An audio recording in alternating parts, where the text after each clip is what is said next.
Bismillahirrahmanirrahim. Assalamualaikum warahmatullahi wabarakatuh. Apa kabar teman-teman mahasiswa Universitas Indah Prasta dimanapun Anda berada? Berjumpa kembali dengan saya Ahmad Hayatami, dosen pengampu mata kuliah pengantar pendidikan. Semoga kita semua dalam keadaan sehat walafiat. Hari ini kita akan membahas tentang sistem pendidikan nasional pada bagian yang kedua. Ya, sebelumnya di pekan yang lalu kita telah membahas tentang apa sistem pendidikan nasional pada bagian yang pertama, termasuk pengertian pendidikan dan juga bagaimana sistem pendidikan nasional menurut undang-undang. Oke, baik teman-teman, sistem pendidikan nasional menurut Undang-Undang Nomor 2 Tahun 89 atau 1989 yang pertama berakar pada kebudayaan nasional dan berdasarkan Pancasila dan Undang-Undang Dasar 1945, serta melanjutkan dan meningkatkan pendidikan, pedoman penghayatan, dan pengamalan Pancasila atau Eka Prastya Pancakarsa. Jadi artinya sistem pendidikan nasional ini memiliki akar yang sangat fundamental gitu ya, yaitu yang pertama tentang nilai-nilai kebudayaan gitu ya, yang dimana kita dikenal dengan bangsa dengan memiliki budaya yang luhur yaitu budaya ketimuran gitu ya, dan berlandaskan kepada Pancasila dan Undang-Undang Dasar 1945 yang mana kita juga tahu bahwasanya Pancasila dan Undang-Undang Dasar adalah sumber dari segala sumber hukum ya positif yang berlaku di Indonesia. Maka tentu sistem pendidikan nasional kita yang mengadopsi tentang kebudayaan dan nilai-nilai yang bersumber daripada sumber segala hukum, ya, yaitu Pancasila dan Undang-Undang Dasar, ya, menitik beratkan bahwasanya pendidikan itu bukan hanya sebatas sebuah pemahaman gitu ya, tapi juga pengimplementasian dia dengan nilai-nilai yang luhur. Yang kedua merupakan satu keseluruhan dan dikembangkan untuk ikut berusaha dalam mencapai tujuan nasional. Gitu ya. Jadi pendidikan kita ini adalah pendidikan yang menyokong gitu ya daripada tujuan nasional itu sendiri. Gitu. Nah, oleh karenanya tentu gitu ya kurikulum yang dibuat pun akan mengikuti gitu ya dengan cita-cita ya besar yang ingin dicapai oleh bangsa atau negara kita. Ya. Lalu yang ketiga, mencakup baik jalur pendidikan sekolah maupun jalur pendidikan luar sekolah. Ya, kalau pendidikan formal kita tahu lah ya, kayak ada SD, MI, gitu ya. Ada lagi SMP, MTS, ada lagi SMA, SMK atau Aliyah gitu ya. Dan universitas gitu ya. Dan ternyata pendidikan pendidikan yang dimaksud nggak cukup sampai di situ gitu teman-teman. Bahkan pendidikan yang baik non formal maupun informal ya pendidikan di rumah pendidikan pelatihan kursus ya peningkatan skill dan sebagainya nah itu juga dikelola ya di, didirikan semata-mata tidak lain dan tidak bukan tujuannya eh, untuk kepentingan umum gitu ya, kalaupun ada untuk kepentingan pribadi itu hal yang sah-sah aja gitu ya karena memang em, menurut undang-undang apa sistem pendidikan nasional kan juga eh, daripada pendidikan itu kan tujuan utamanya ya untuk mengembangkan skill kemampuan ya yang dapat memberikan manfaat bagi si pelaku atau si peserta didik secara umum secara khusus umumnya ya buat negara jadi nggak ada salahnya gitu ya boleh gitu ya orang itu membina skillnya nah dengan dia membina skillnya nah dia dapat hidup mandiri. Nah, dengan hidup mandiri, ya dia ikut serta dalam membantu negara, gitu ya, untuk mensukseskan gitu ya, daripada kepentingan negara itu sendiri. Ya, kayak kalau dia bisa membawa nama harum bangsa, ya, dengan kemampuan yang dimilikinya, nah, itu lebih bagus lagi. Ya, begitu. Jadi pendidikan informal maupun non formal ikut membantu, gitu ya, pesantren, gitu ya, atau kursus keahlian yang lainnya. Lalu mengatur bahwa jalur pendidikan sekolah terdiri dari 3 jenjang yang masing-masing terbagi pula dalam jenjang atau tingkatannya pendidikan apa dasar, menengah, sama pendidikan tinggi. Lalu mengatur bahwa kurikulum, peserta didik, dan tenaga kependidikan, terutama guru, dosen, atau tenaga pengajar, merupakan 3 unsur yang tidak dapat dipisahkan dalam kegiatan belajar mengajar. Ya. Nah, katakanlah begini teman-teman semua ya. Ya, dengan perkembangan zaman hari ini, teknologi semakin masif, berkembang, gitu ya. Ada teknologi IA, Artificial Intelligence, gitu ya.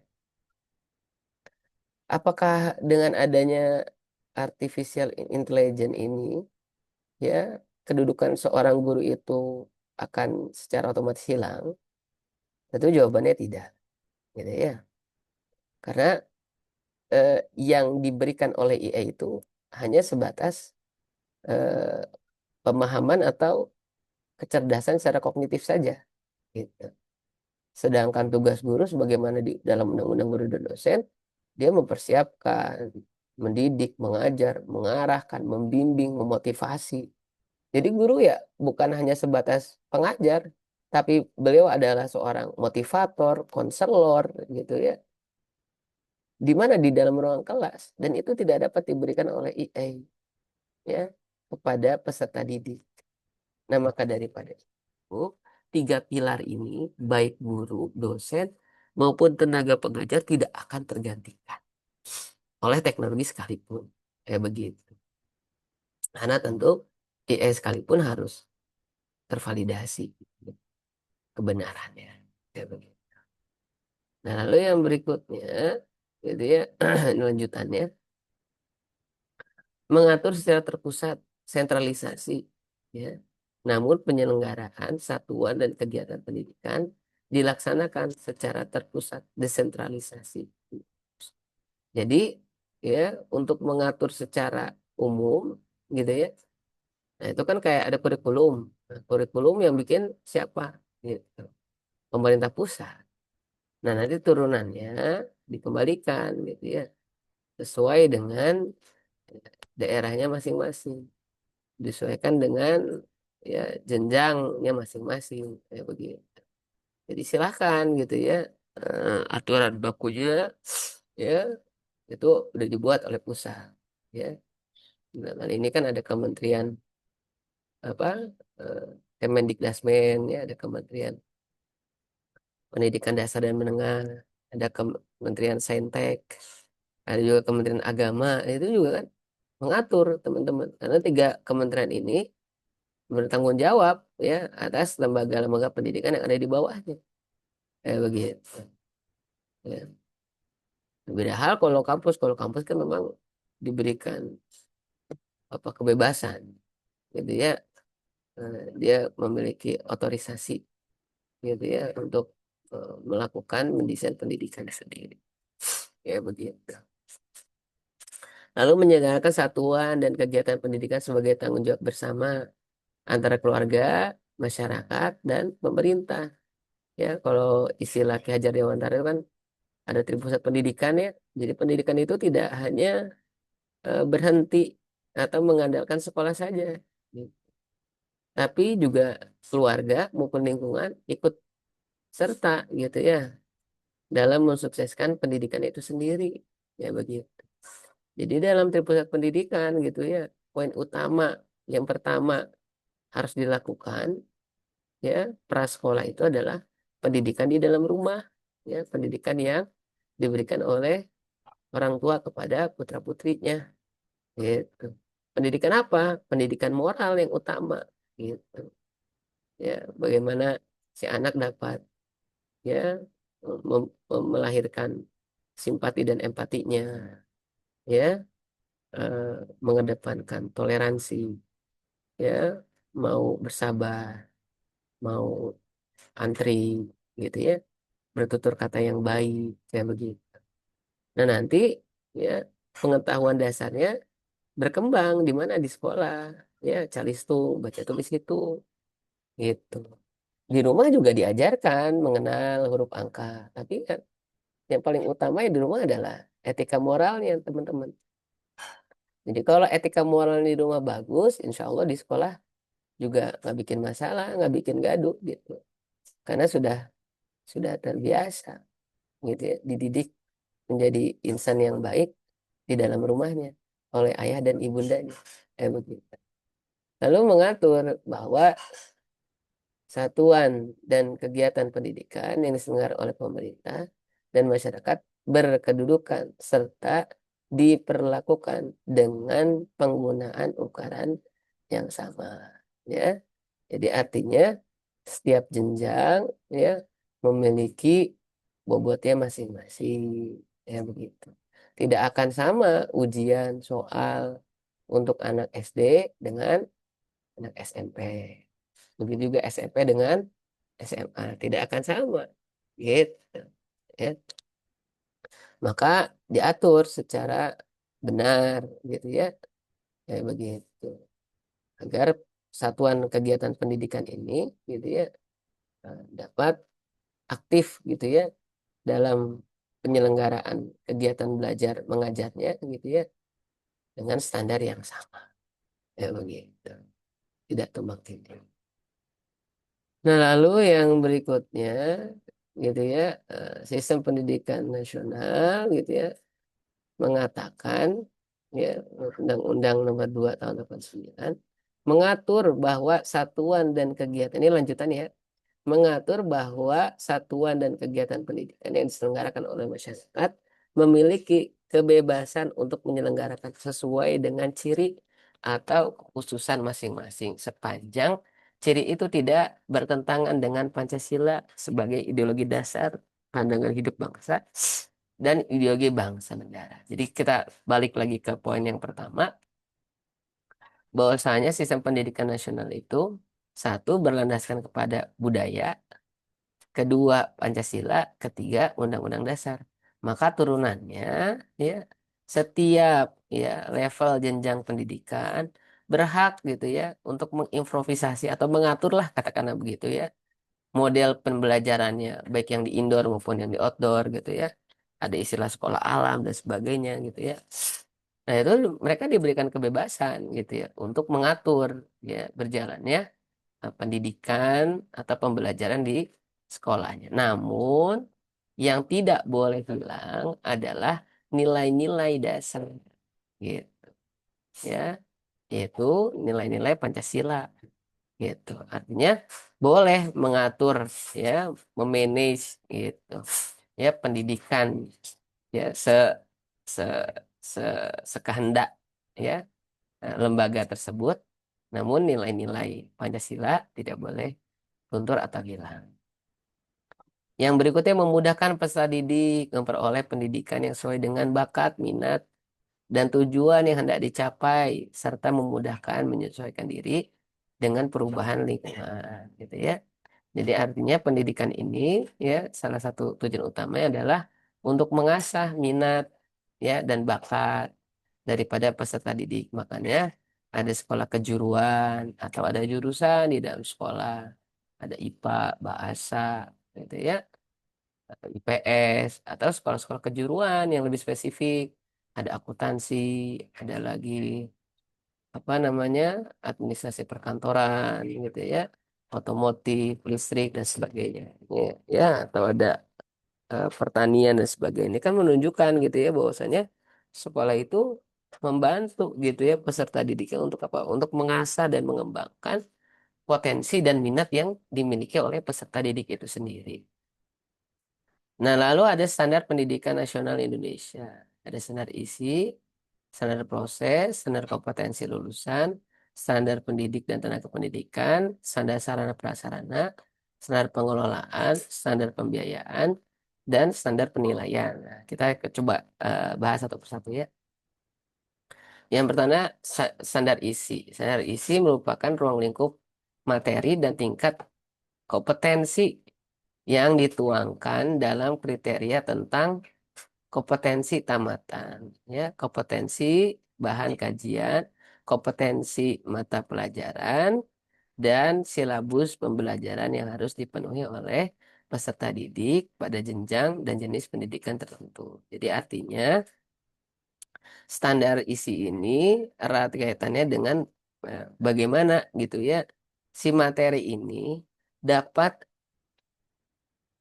tersampaikan gitu. Jadi dari kurikulum nanti turunannya ya ada ke modul. Nah, dari modul-modul bahan ajar ini gitu ya, itu ruang lingkupnya pada kompetensi yang ingin dicapai gitu ya, atau profil alumninya mau seperti apa, begitu.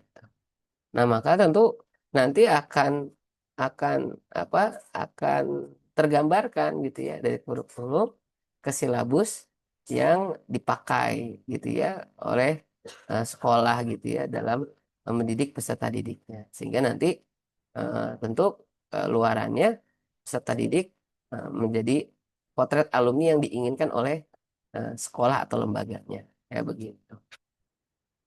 Lalu ada lagi standar proses meliputi pelaksanaan pembelajaran pada satuan pendidikan untuk mencapai standar kompetensi lulusan. Ya, jadi artinya dalam standar proses itu bagaimana gitu ya proses kegiatan belajar mengajar berlangsung gitu ya. Dari apa? Dari awal sampai akhir gitu. Dari perencanaan sampai evaluasi. Ya begitu. Sama. Kalau tadi di atas standar isi, bagaimana isi bobot muatan materi yang disampaikan. Kalau ini standar prosesnya bagaimana dari awal, dari persiapan sampai ke evaluasi. Gitu. Sehingga dari isi dan proses ini menggambarkan gitu ya tentang kompetensi lulusan atau profil lulusan tadi. Ya begitu. Lalu yang ketiga, standar kompetensi lulusan merupakan kualifikasi kemampuan yang berkaitan dengan sikap, pengetahuan, dan keterampilan. Tadi gitu ya, isi materinya apa, modulnya apa, ya, proses belajarnya bagaimana, sehingga nanti lulusan ini ya atau alumni ini memiliki kompetensi yang diharapkan, yang tidak hanya cakap ya secara skill gitu, nggak cuma hanya mampu mengembangkan skillnya, tapi juga dia punya nilai-nilai yang luhur gitu. Jadi kecerdasan yang diiringi dengan attitude, keahlian yang diiringi dengan attitude-nya. Kayak begitu. Karena kan ya kita hidup nggak bisa hanya mengandalkan apa namanya skill aja gitu ya. Tapi kita juga harus memiliki attitude yang bagus kan seperti itu. Pengetahuan aja nggak cukup teman-teman. Makanya orang yang pandai tapi tidak beradab cenderung lebih tidak dihargai gitu ketimbang orang yang bodoh namun beradab gitu. Tapi bukan berarti kita harus jadi orang yang bodoh, enggak. Cuma artinya adab itu menjadi poin utama salah satunya. Ya. Lalu apalagi ada standar pendidik dan tenaga kependidikan. Standar ini merupakan standar nasional tentang kriteria pendidikan prajabatan dan kelayakan fisik maupun mental serta pendidikan dalam jabatan dari pendidik dan tenaga pendidikan lainnya. Ya, jelas gitu ya dalam Undang-Undang Guru dan Dosen, ya syarat jadi guru itu ya dikatakan harus minimal D4 atau S1 begitu gitu ya. Tentu dengan kompetensi dasar yang harus dimilikinya ada 4 ya kompetensi yang harus dimiliki oleh pendidik gitu ya. Kompetensi apa? Kompetensi pedagogik, profesional, ya, pribadi sama lingkungan atau sosial kayak begitu. Pun begitu dengan tenaga pendidik gitu ya. Orang-orang yang memang ada di luar kelas seperti di lab, laboran, pustakawan gitu ya. Jadi harus orang-orang yang kompeten di bidangnya, harus orang yang ahli kayak begitu. Lalu ada standar sarana dan prasarana. Standar ini merupakan kriteria tentang ruang belajar, laboratorium, perpustakaan, tempat ibadah, olahraga, dan sebagainya gitu ya. Nah, sarana prasarana ini ikut menunjang daripada suksesnya pembelajaran. Namun tentu baik lagi gitu ya. Sarana prasarana yang baik tidaklah akan berfungsi dengan baik jika tidak dikelola oleh orang yang baik. Dalam hal ini, baik secara apa? Baik secara pengetahuan. Laboratorium nggak bakal bagus kecuali dipegang sama orang yang memiliki kompetensi di bidangnya. Perpustakaan tidak akan berkembang kalau tidak dikelola oleh orang-orang yang memiliki kompetensi di bidangnya. Ya, begitupun yang lain. Ya, begitu. Lalu yang berikutnya masih lanjutan standar pendidikan nasional gitu ya. Itu standar pengelolaan. Standar ini meliputi perencanaan pendidikan, pelaksanaan dan pengawasan kegiatan pendidikan pada tingkat satuan pendidikan, pengelolaan pendidikan di tingkat kabupaten kota, provinsi sampai kepada nasional gitu ya. Jadi kalau ini sifatnya apa? Sifatnya top down dari atas ke bawah. Lihat ya dari kementerian ke dinas provinsi ke dinas kabupaten kota, dinas kabupaten ke sekolah-sekolah, ada pengawasan, ya ada asesmen gitu ya, ya begitu. Nah di sekolah juga ada gitu ya, ada apa, ada tentang pengelolaan di dalam sekolah, ya gimana seorang kepala sekolah dapat bukan supervisi gitu ya yang dia lakukan ke kelas-kelas dan sebagainya. Lalu ada standar pembiayaan. Standar ini merupakan standar nasional yang berkaitan dengan komponen dan besarnya biaya operasional satuan pendidikan selama 1 tahun. Jadi artinya standar pembiayaan ini adalah standar yang dialokasikan untuk kebutuhan ya pembelajaran selama 1 tahun gitu ya, tahun pendidikan atau tahun akhir bulan kayak gitu. Tentu kita nggak bisa lepas dari namanya pembiayaan ya. eh, Berbicara uang ya uang bukan segalanya gitu ya, tapi kalau nggak ada uang kan juga ya semua nggak jadi apa-apa gitu. Jadi artinya proporsional gitu ya dalam standar pembiayaan. Nah ini tidak hanya berlaku pada eh, lembaga pendidikan yang bersifat negeri, pun begitu juga swasta gitu ya dan sebagainya. Lalu standar penilaian. Ya, standar ini merupakan standar nasional penilaian pendidikan tentang mekanisme, prosedur, dan instrumen penilaian daripada hasil belajar peserta didik. Nah, sekarang pertanyaannya, apa fungsi daripada penilaian tersebut? Ya. Nah, adapun fungsi daripada penilaian tersebut adalah untuk mengukur sejauh mana pemahaman yang diterima oleh peserta didik dari apa yang sudah disampaikan oleh pendidik itu sendiri. Gitu. Sehingga nanti dari penilaian ini keluar hasil evaluasi. Nah, evaluasinya adalah untuk perbaikan di masa yang akan datang. Agar apa? Agar tentu gitu ya dapat menghasilkan apa standar lulusan apa alumni yang baik gitu ya. Nah, ini siklusnya teman-teman gitu ya, standar pendidikan nasional. Jadi input peserta didik dari rumah gitu ya, lalu diproses di sekolah gitu ya. Dalam hal ini tentu di dalam kegiatan belajar kan kita tidak bisa hanya mengandalkan pendidik ya. Nah, pendidik, guru dengan kurikulum dan silabusnya, tapi juga ada tenaga pendidik gitu ya. Nah, mereka-mereka yang tidak di sekolah tapi ikut serta dalam mensukseskan pembelajaran. Ya, ada biaya anggaran yang dibayarkan dan dikelola oleh sekolah. Nah, dari tenaga pendidik ini ya yang menerima biaya anggaran ini lalu diimplementasikan ya dalam bentuk sarana prasarana. Untuk apa? Untuk menunjang kegiatan belajar mengajar. Kayak begitu. Nah, setelah proses kegiatan belajar mengajar ini berlangsung gitu ya, maka output ya lulusannya ya, ya itu sesuai dengan eh, profil lulusan. Nah, profil lulusan pengen lulusannya punya kompetensi apa ya begitu. Nah itu nanti tergambarkan teman-teman dari proses pembelajaran gitu ya selama ini, hasilnya seperti apa ya begitu. Nah tadi kan kalau dibahas kan ya dia nggak cuma memiliki skill yang bagus ya, tapi juga mereka memiliki attitude yang bagus yang menggambarkan tentang situasi dan kondisi daripada lembaga pendidikan di mana dia belajar. Ya. Nah, ini siklusnya seperti itu. Nah, adapun profil lulusannya ya tadinya yang pertama beriman dan bertakwa terhadap Tuhan yang Maha Esa. Gitu ya, sendirinya skill gitu ya. Nah, dia menjadi insan yang beriman dan bertakwa gitu. Nah, kalau dia sudah memiliki iman dan takwa yang bagus, maka dia akan punya tanggung jawab yang besar, punya moral yang besar gitu ya, punya budi pekerti yang luhur gitu ya, memiliki pengetahuan dan keterampilan gitu ya, pengetahuan pedagogisnya bagus, skillnya bagus gitu ya, sehat jasmani dan rohani, lahir batinnya, punya kepribadian yang mantap dan mandiri gitu ya. Dengan belajar dia punya skill, punya ilmu, punya pengetahuan, punya attitude yang dapat eh, yang dapat membuat si peserta didik ini menjadi insan yang mandiri, gitu. Yang tidak apa ya, yang tidak melulu menggantungkan hidup dan nasibnya kepada orang tua, gitu. Justru dia menjadi bagian yang membahagiakan orang tua, ikut serta ya dalam mensukseskan tujuan daripada negara itu kan gitu.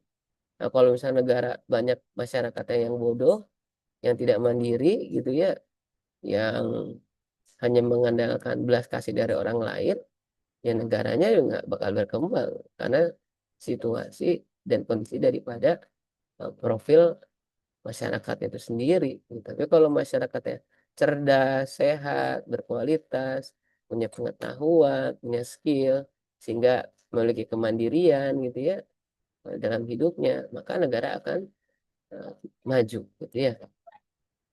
Lalu punya tanggung jawab kemasyarakatan dan kebangsaan. Ya, jadi dia tidak hanya fokus dengan diri sendiri, tapi dia juga punya tanggung jawab terhadap masyarakat dan bangsanya. Dalam hal ini adalah negaranya. Oke, oke baik teman-teman mahasiswa sekalian, mungkin itu yang bisa saya sampaikan gitu ya untuk perkuliahan kita kali ini. Ya, semoga ada manfaatnya, kurang dan lebihnya. Maaf, sampai jumpa di pertemuan ya. Wassalamualaikum warahmatullahi wabarakatuh.